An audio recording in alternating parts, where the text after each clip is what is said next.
रामायण की पौराणिक कथा के अनुसार रावण न केवल भगवान शिव का बहुत बड़ा भक्त था, बल्कि इतना शक्तिशाली था कि उसने एक बार कैलाश पर्वत तक उठा लिया था। फिर माता सीता के स्वयंवर के धनुष को वह क्यों नहीं उठा पाया, जबकि वह धनुष भी भगवान शिव से जुड़ा था।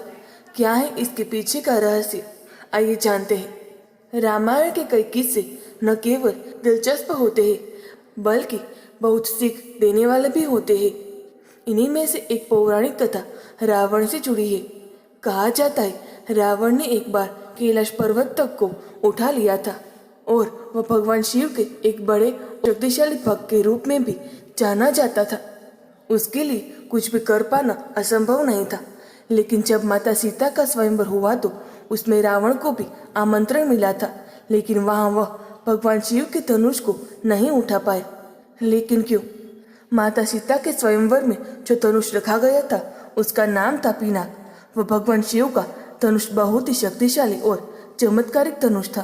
कहते हैं कि इस धनुष को भगवान शिव ने स्वयं अपने हाथों से बनाया था और भगवान शिव इस धनुष की प्रत्यंचा चढ़ाते थे, तब उसकी एक ही टंकार से बादल फट जाते थे, पर्वत हिलने लगते थे। इस धनुष के एक ही तीर से भगवान शिव ने त्रिपुरासुर की 3 नगरियों का ध्वंस कर दिया था। कथाओं के अनुसार बाद में इस धनुष को देवराज इंद्र को सौंप दिया गया और बाद में इंद्र ने इसे राजा जनक के पूर्वज देवराज को दे दिया। तभी से ये धनुष राजा जनक के पास सुरक्षित रखा था।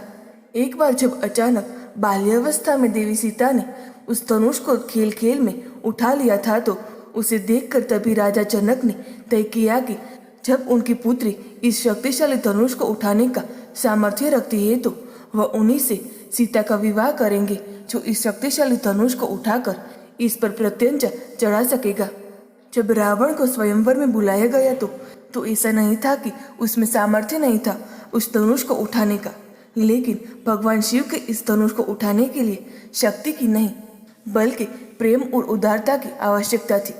जब रावण इसको उठाने के लिए आया तो उसके मन में बहुत अहंकार था। उसने न तो उस धनुष को सम्मान पूर्वक देखा और न ही उसके बारे में कोई अच्छी मंशा रखी। इसीलिए रावण इस शिव धनुष को उठा नहीं पाया। रावण ने उसे उठाने के लिए केवल बल का प्रयोग किया और जितना बल वह प्रयोग करता वह शिव धनुष उतना ही भारी होता जाता। अंततः रावण उस धनुष को हिला भी नहीं पाया।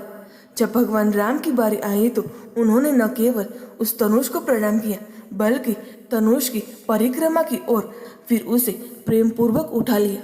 फिर उस पर उन्होंने प्रत्यंचा चढ़ा दी और धनुष को तोड़ दिया। दोस्तों, आपको ये पौराणिक कहानी कैसी लगी कमेंट में ज़रूर बताएं। वीडियो को लाइक करें, शेयर करें और हमारे चैनल को सब्सक्राइब करना ना भूलें। धन्यवाद।